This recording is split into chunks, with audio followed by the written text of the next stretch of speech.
작년에도 이거 했던 것 같은데, 그죠? 예, 아이고, 소리가 너무 좋네요. 예, 감사합니다. 오늘 예수님이 태어남을 기뻐하고 축하하는 성탄 예배로 드리게 되죠. 우리 모두에게 성탄의 큰 은혜와 축복이 임할 줄로 믿습니다. 누가복음 2장에 보니까 2장 1절에 보면 가이사 아구스도라는 그 로마 그 황제가 있었는데 황제가 이제 명을 내렸죠. 로마 지배에 있는 모든 사람에게 호적을 하라. 그러니까 인구조사를 이렇게 시킨 거예요. 인구조사를 시켜가지고 사람 누구누구가 있는가 없는가를 다 이제 조사를 한 거죠. 세금을 제대로 걷기 위해서 이런 것들을 이제 한 건데, 이 당시에 요셉과 마리아가 산 곳은 나사렛이라고 하는 동네에 살았던 거예요. 그런데 호적하러 어디로 가야 되냐면 베들레헴이라고 하는 곳에 가야 되는 상황인 거죠. 나사렛이라고 하는 곳에서 베들레헴이라고 하는 곳으로, 왜냐하면 태어난 데가 베들레헴이었고 사는 데는 나사렛에서 살았기 때문에 닭이 태어난 고향 거기로 이제 호적 하러 이제 가야 되는 그런 상황이었죠. 나사렛에서 베들레헴까지는 한 150km 정도 된 거예요. 한 150km, 150km 정도 됐는데 교통이 많이 발달하지 않은 때죠. 그래서 걸어가는 게 쉬운 일은 아니었죠. 물론 나귀도 이렇게 끌고 가고 그렇겠습니다만, 어쨌든 이렇게 걸어가는 것이 이제 쉬운 게 아니죠. 여러분 이제 군 생활 해본 분은 아시겠지만 40km 이 행군을 하는데 장정이 10시간 걸리더라고요. 10시간 걸려요. 10시간. 가다가 잠깐 쉬고 이렇게 하면서 잠깐 쉬었다가 하는데, 그러니까 40km 하는데 아주 건장한 장년이 10시간을 갔던 기억이 아직도 있어요. 예. 그러니까 이게 행군이 쉬운 건 아니죠. 그래서 아직도 참 기억이 나는 게, 이게 요령이 없어 그런지 물집이 이렇게 엄청 잡히고, 그리고 물집 안에 또 물집이 있고 빨간색 물집도 있더라고요. 이렇게 해가지고 그랬던 이 기억이 납니다. 제가 강원도 그 철원에서 군 생활을 했는데 백골부대라고 아세요? 이래봬도 제가 백골부대나 자기 부대가 제일 힘들어요. 원래 방위를 나와도 방위가 제일 힘든 거예요. 예. 근데 이제 백골부대 강원도 철원에 있었는데 한 번은 이맘때예요. 이맘때 이제 훈련을 했는데, 훈련을 이 한겨울에 하는데 아주 칠흑같이 깜깜한 밤에 이제 행군하면서 이제 걷는 거죠. 근데 가다가 그냥 그 노상에서 취침을 하는 거예요. 노상에서 그냥 길에요. 아무것도 없어요. 근데 그때 이제 판초 우위라고 군대용 그 우위가 있어요. 근데 그것 없고 그냥 자는 거예요. 자는데 물론 이제 침낭이 있습니다만, 근데 아직도 참 기억나는 게, 눈을 딱 떴는데 깜깜한 거예요. 분명히 낮인 것 같은데. 근데 이 판초 위에 눈이 허리만큼 온 거예요. 그러니까 지금 어디서 잔 거예요? 눈 밑에서. 눈 밑에 가지고 거기서 자서 이걸 탁 들어보니까, 야, 제가 이래봬도 눈 밑에서 잡은 사람입니다. 어쨌든 이게 어떤 이 행군한다라는 것이 이게 참 쉬운 게 아니죠. 그 당시에 눈이 왔는지는 모르겠지만 가다가 노상에서도 자야 되고 여러 가지 많은 어려움들이 있을 수밖에 없는 거죠. 게다가 2장 6절에 보니까 뭐라고 나옵니까? 2장 6절에 보니까 거기 있을 때에 해산할 날이 찼다라고 그랬잖아요. 해산할 날이, 누가 해산할 날이 찬 거예요?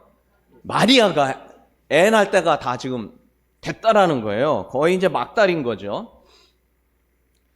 그러니까 요셉과 마리아가 이제 나귀를 같이 갔겠지만, 그러니까 한 150km 되는 장정만 해도 한 10시간을 가야 되는 거에 한 3배 가까이, 아니 4배 가까이 이렇게 가야 되는 그런 상황에 놓인 거죠. 지금으로 말하면 이런 느낌이에요. 이거 오늘 유해자매가 참 왔는데, 유해자매 아니에요? 예?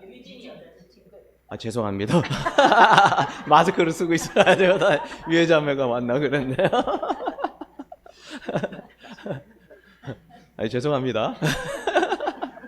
그래서 야, 이거 웬일이냐? 이게 막달에 어떻게 왔냐? 난 거의 마리아를 보는 느낌이어가지고 오늘 은혜가 막 확 되려고 했는데, 예.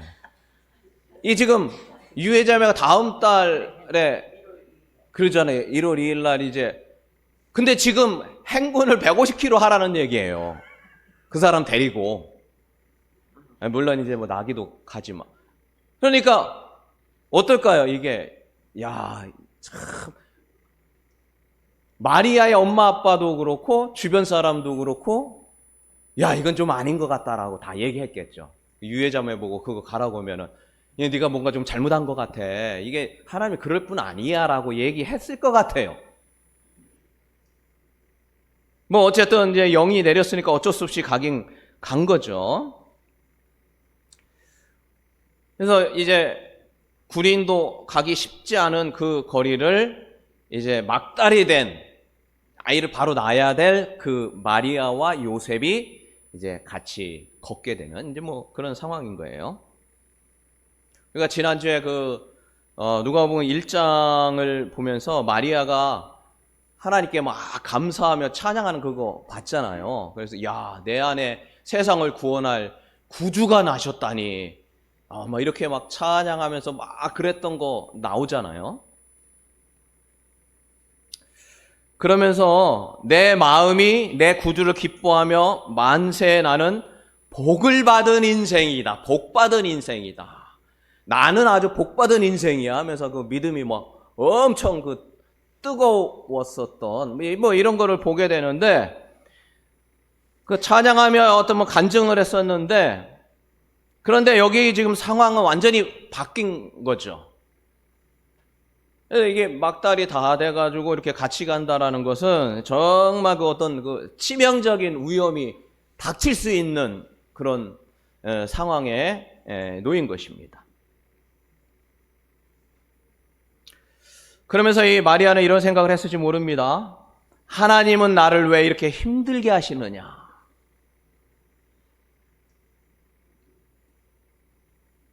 혹시 닉 부이치치라고 한번 들어보셨나요? 몸 팔다리 없어가지고 호주 사람이잖아요. 목회자가 됐더라고요. 지금 팔다리 없어서. 예. 근데 그게 더 감사하다. 예. 뭐 그러면서 막 이렇게 전 세계에 복음 전하고 그런 사람 닉 부이치치가 한동안 막 유명하고 지금도 열심히 그렇게 전도하는데 근데 그 아버지가 쓴 또 그 책이 있더라고요. 근데 그 아버지가 쓴 책에서 나온 게 뭐냐면 하나님 왜 나한테 이런 일이 나한테 일어납니까? 이게 애가 그런 아이를 낳은 거예요. 그래가지고 하나님 엄청 원망했다 뭐 그런 얘기가 나와요. 저는 이게 닉 부이치치만 봤는데 그 아버지 입장에서 부모 입장에서는 참 그럴 것 같아요. 내가 뭔 죄를 그렇게 졌길래 팔다리 없는 애를 이렇게 낳아가지고 이렇게 하나 하는 어떤 그런 마음이 들을 수 있겠죠. 그래서 이 아버지가 그 보리스 부이치치라고 하는 사람인데 그래서 그 아이를 낳고 그렇게 원망을 많이 했대요. 하나님께. 근데 아마 마리아도 이랬을지 모르는 거죠. 하필은 왜 지금의 인구조사냐. 조금 나중에 하면 어떻겠는가. 뭐 이런 생각할 수도 있고 이러다가 나도 죽고 내 아이의 뱃속도 죽고 이거 분명히 구세주 예수라고 하는 것을 천사를 통해 알려주셨는데 이게 참 아이가 잘못되면 이게 뭔가 뭐 여러 가지 많은 생각을 뭐 들었겠죠. 어떤 뭐 불안감이 들을 수도 있죠. 뭐 나라를 원망한 마음도 듣겠죠. 예, 우리나라는 왜 이렇게 약해 빠져가지고 로마 시키는 대로 해서 뭐 이래야 되나 등등등 여러 가지 많은 생각이 들었을 겁니다. 근데 우리가 아까 얘기했어요. 임신 처음에 할 때는 편하게 있을 때는 하나님 찬양합니다 하면서 막 세상을 구원할 자는 막 있고 나는 복받은 인생이야. 뭐 나는 세상을 구원할 자가 나타났어. 그런데 그때는 편할 때였던 거예요. 그래서 이게 이상과 현실의 괴리감이 들 때가 참 힘든 거라는 거예요. 그러니까 이런 거죠. 뭐 기도는 했지만 내 삶이 그렇게 되지 않을 때. 근데 편할 때는 안 그런데 실제 삶이 고통스러울 때.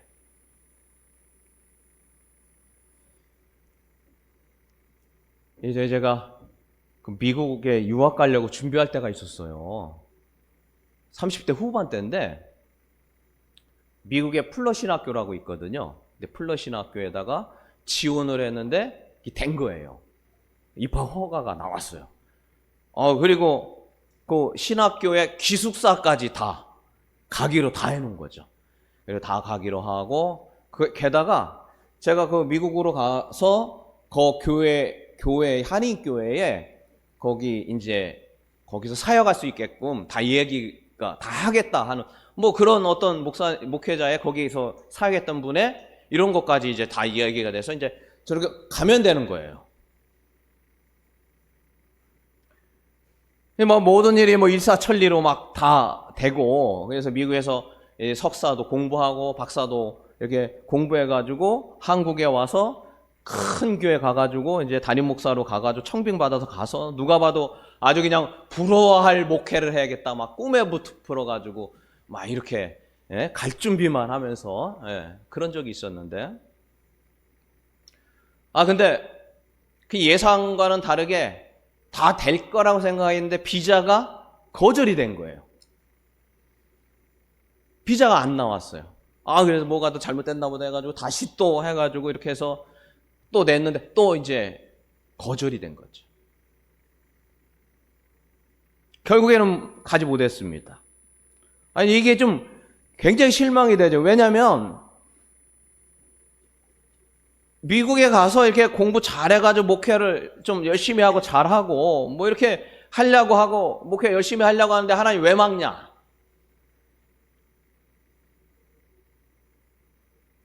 하나님 앞에 원망하고 불평하고 막 기도도 안 되는 거예요. 근데 가만히 생각해 보면 참 제가 참 부끄러웠던 것 같아요. 왜냐면은 인생의 주인이 나라고 사는 거예요. 내가 계획하고 내가 다 세워놓고 내가 다 하나님 원치도 않는데도 불구하고 나는 이거 꼭 해주세요 이렇게 기도를 했던 거예요. 그러니까 하나님의 계획과는 아예 다르게 엉뚱하게 다 자기가 혼자서 다 세워놓고 내 인생의 주인이 누구였어요? 나였던 거예요. 그래가지고 내가 내 할 일만 다 계획해놓고 해야만 된다라고 이렇게 잘못 생각을 하고 있었던 거죠.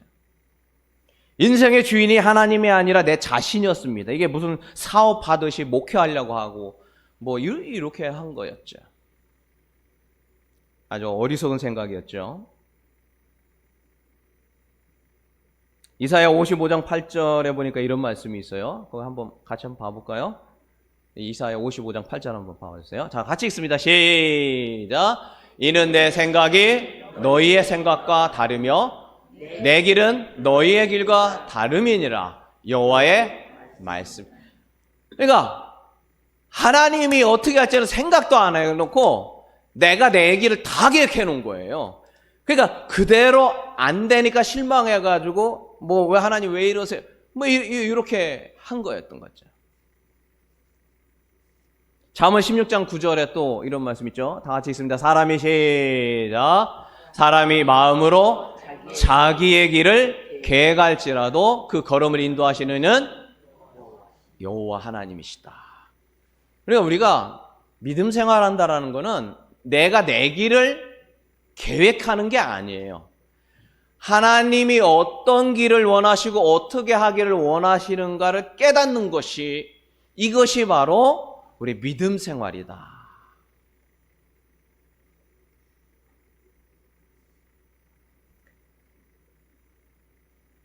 사람은 요셉과 마리아뿐만 아니라 누구나 다 어려움에 봉착할 수가 있습니다. 근데 이 어려운 기도와 실제 삶, 이런 어떤 이상과 현실의 삶이 부딪힐 때, 편할 때는 그냥 하나님 뭐 이렇게 하지만 실제가 그렇게 돌아가지 않을 때 이때 우리에게 닥칠 때 그것을 어떻게 할 것이냐. 마리아가 이게 막달 다 돼가지고 예수님이 내 안에 있는데 근데 현실은 어때요? 아이도 죽고 나도 죽을 수 있는 상황 가운데 이제 놓이게 된 것이죠.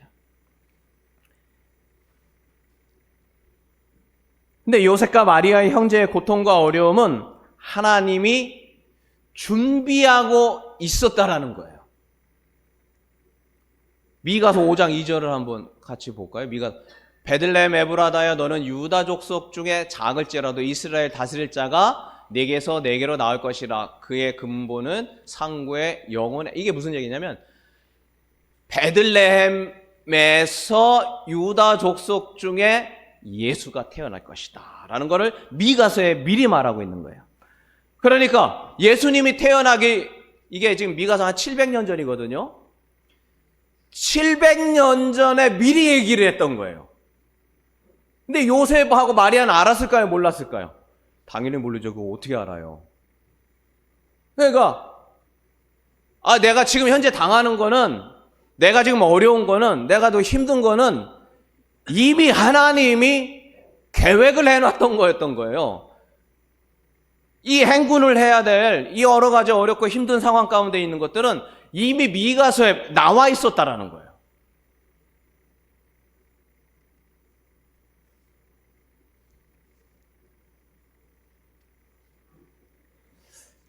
우리가 이 땅에 있는 모든 것들이 하나하나가 하나님께서 준비하셨다라는 사실을 깨달을 때, 그때 이 어떤 어려움의 고난들이 풀어지기 시작한다는 거예요. 우리가 항상 기도하며 말씀 가운데 하는 것이 내가 내 계획을 세운 것대로 되는 것이 아니라 하나님께서 어떻게 이끄시기를 원하시는지를 아는 순간에 그때 해결이 시작되는 거예요. 누가복음 2장 20절 보니까 요셉과 마리아가 언제 깨달았냐면 누가복음 2장 20절 보니까 목자들은 자기들에게 이르던 바와 같이 듣고 본 그 모든 것을 인하여 하나님께 영광을 돌리며 찬송하며 돌아갔다. 이게 목자들의 얘기를 듣고 이게 내가 갖고 있던 어떤 이 모든 일들이 진짜구나라는 것을 깨달았다는 거예요.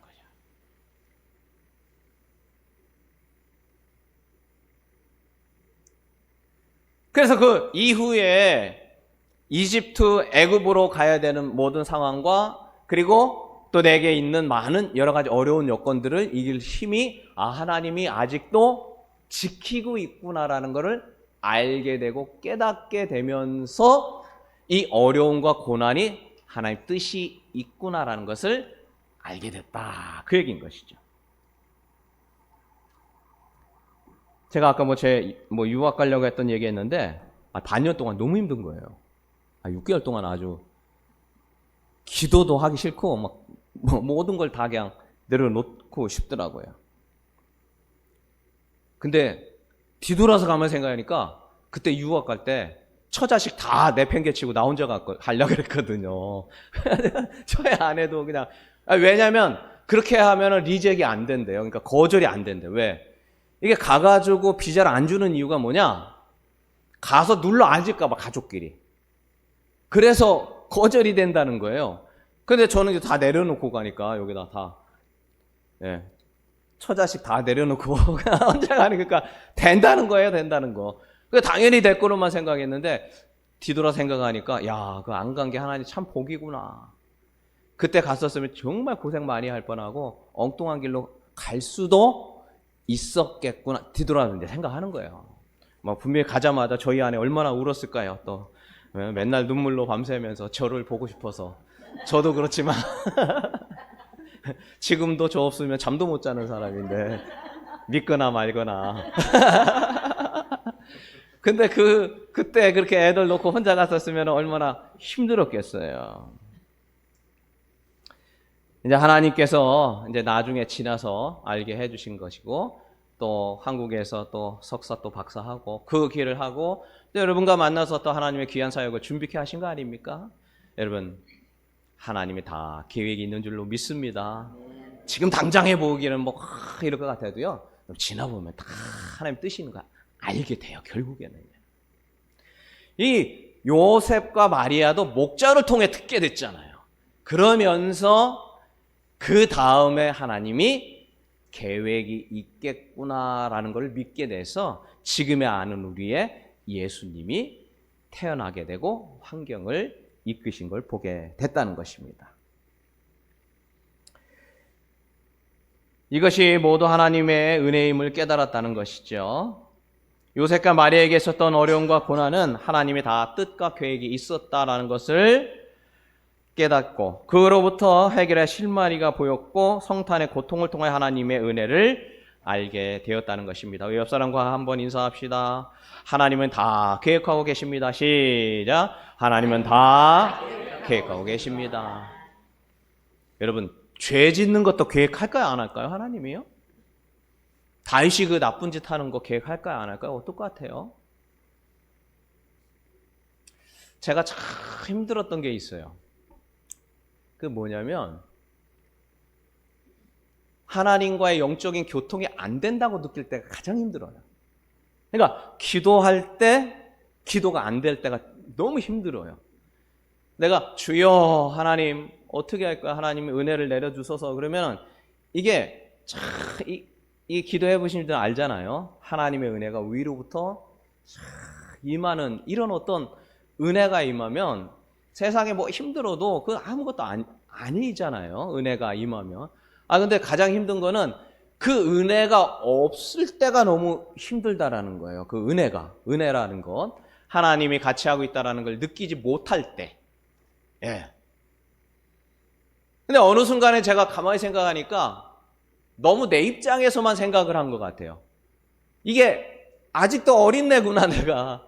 어린아이, 주세요. 평안 주세요. 뭐 주세요. 은혜 주세요. 야, 내 목사지만 아직도 어린애처럼 신앙생활 하고 있구나. 은혜 안 주면 나 힘들어요. 나 못해요. 애들처럼 그렇게 한 것 같다는 생각이 어느 순간에 드는 거예요. 그러면서 은혜가 아니라 하나님이 하실 것을 믿자. 이게 믿음이 중요한 것이구나. 이렇게 하다가 잘못되더라도 하나님은 은혜와 긍휼의 복을 내게 주셔서 다시 회복해 하실 것이다. 이렇게 믿는 거죠. 믿는 거예요. 여러분, 우리 모두에게는 하나님이 주시는 그 은혜로 다시 승리할 줄로 믿습니다. 옆 사람과 한번 합시다. 하나님이 잘 되게 하실 줄로 믿습니다. 좌우로 옆으로 시작. 하나님이 잘 되게 하실 줄로 믿습니다. 이렇게 하다가 뭐 잘못되면 어떡하지? 이렇게 하다가 내가 죄 져가지고 말이야. 다윗처럼 창피당하고 이러지는, 물론 그럴 수 있겠죠. 근데 그걸 통해 하나님은 또 하나님의 은혜로 바꿔준다니까요. 그렇다고 일부러 죄질한 얘기는 아니고요. 그건 아주 안 되겠죠. 예. 이 성탄의 은혜가 마리아와 요셉과 마리아가 있던 것처럼 이와 같은 하나님의 성탄의 은혜가 우리 모두에게 임할 줄로 믿습니다. 자, 두 번째인데요. 성탄을 통해서 어떤 놀라운 은혜를 주셨는가? 여기 보니까 예수님이 나신다는 거를 마리아와 요셉 말고 누구한테 제일 먼저 알려줬습니까? 보니까 따라서 합니다. 목자한테 알려줬어요. 그냥 목자한테 알려주니까 그거 듣고 그러냐 그래가지고 막 가가지고 이렇게 했던 장면들이 나오잖아요. 목자는 뭐냐면 목동이잖아요. 목동. 그죠? 목동은 아주 우리가 어느 정도 알 수 있습니다만 그 유대 사회에서 직업 중에 가장 천시받는 직업 중에 하나였었고, 짐승을 기르는 관련된 거는 노예와 같은 위치에 있었고, 무식하고 가난하고 역한 냄새와 풍기는 그런 대명사였습니다. 그래서 목자들은 대부분 늦게까지 일하는 중노동자였어요. 그런데 그들에게 천사가 왜 그들에게 나타났냐는 거예요. 누가복음 2장 10절 한번 우리 읽었습니다만 같이 다시 한번 읽어볼까요? 자, 누가복음 2장 10절인데 천사가 같이 한번 있습니다. 시작. 천사가 이르되 무서워하지 말라. 보라, 내가 온 백성에게 미칠 큰 기쁨의 좋은 소식을 너희에게 전하노니. 계속 있습니다. 오늘 다윗의 동네에 너희를 위하여 구주가 나셨으니 곧 그리스도 주시니라. 이게 목자한테 알리는 게 좋겠어요? 아니면 뭔가 영향력 있는 사람한테 알리는 게 좋을까요? 그걸 일반적으로 생각하면 뭔가 그래도 영향력 있는 사람한테 알려줘서 이게 퍼질 거라고 생각하잖아요. 그죠? 목자한테 알려줘봐야 어때요? 무시당한다니까요. 아이 그래 뭐 그랬나 보지 뭐. 이게 무시당하고 가난하고 천시받던 사람들이 누구라고요? 목자, 목동이었어요. 알려줘봐야 의미 없어요. 알려줘봐야. 그게 우리 일반적인 상식이었던 거예요.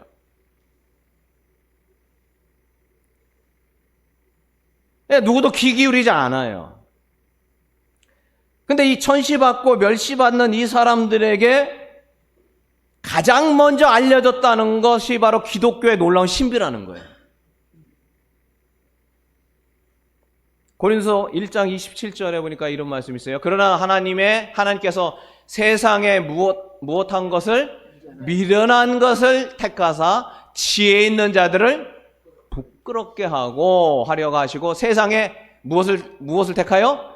약한 것들을 택하사 강한 것들을 부끄럽게 하시며 하나님께서 세상에 천한 것들과 멸시받는 것들과 없는 것들을 택하사 있는 것들을 폐하려 한다. 이는 아무 육체도 하나님 앞에서 자랑하지 못하게 하려. 그러니까 이게 뭐예요? 이 사람이 할 수가 없구나. 이건 어떻게 인간적으로 뭐 하려고 해도 되는 게 아니구나라는 거를 알려주시려고 이렇게 했다라는 거예요. 이것이 이제 기독교의 신비죠. 우리가 기독교라는 게 어떤 거라는 걸 알려주고 있는 거예요. 목자에게 나타났다라는 걸. 인류의 구원자 예수님은 낮고 천한 말 구유에서 나셨죠. 말 먹는 먹이통에서 나셨죠.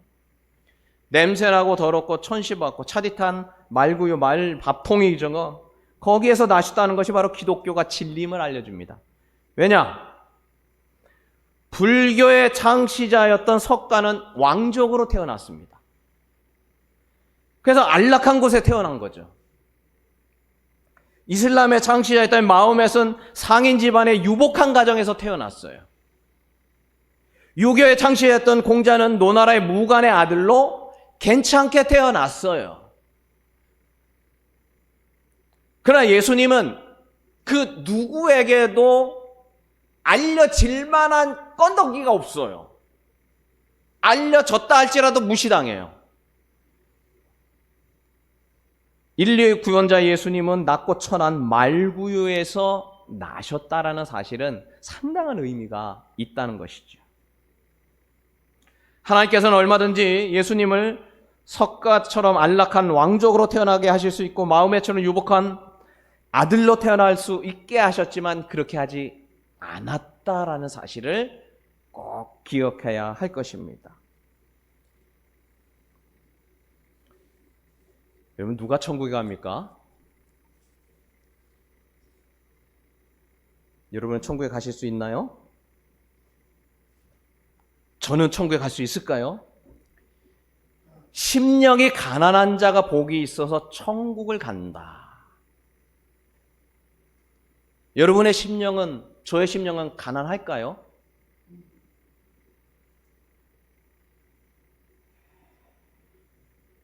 내가 좀 뭐 한다?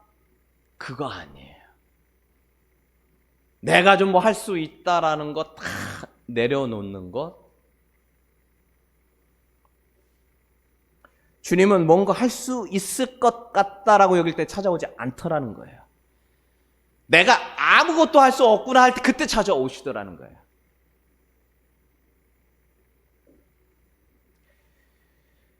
말씀을 마칩니다. 낮고 천한 신분으로 목자들에게 나타나신 주님은 오늘 우리들에게 중요한 메시지를 전하고 있습니다. 내가 하려 했던 모든 것들을 내려놓으라는 것이에요.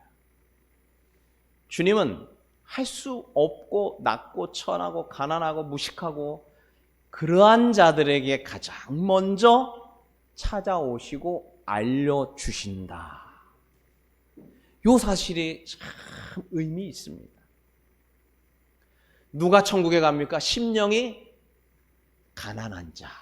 그 심령 가난한 자 뭐하냐? 이거 하려면 또 더 한번 1박 2일 해야 되니까 나중에 한번 하겠습니다. 그래서 우리가 정말 기독교라고 하는 그 진리가 무엇인지 다른 종교와는 다르다. 자기를 낮추고 또 낮추는 그것이 바로 기독교의 신비였다는 사실을 기억해야 할 것입니다. 성탄을 통하여 어떤 놀라운 은혜를 주셨는가? 첫 번째로 요셉과 마리아를 통하여 어려움과 고난이 있었지만 하나님이 하시는 일이라는 그 뜻을 믿었기 때문에 그 해결의 실마리가 보였다. 이것이 바로 놀라운 은혜였다라는 것과 목자들은 무식하고 가난하고 냄새가 나는 사람들이지만 그들에게 먼저 보이셨다는 사실입니다. 오늘 성탄을 맞이하여서 우리 낮고 천한 나에게도 나타나신 주님의 은혜가 임할 줄로 믿습니다. 주님 안에서 귀하고 아름답게 복된 성탄 맞이하기를 주님의 이름으로 축원합니다. 아멘.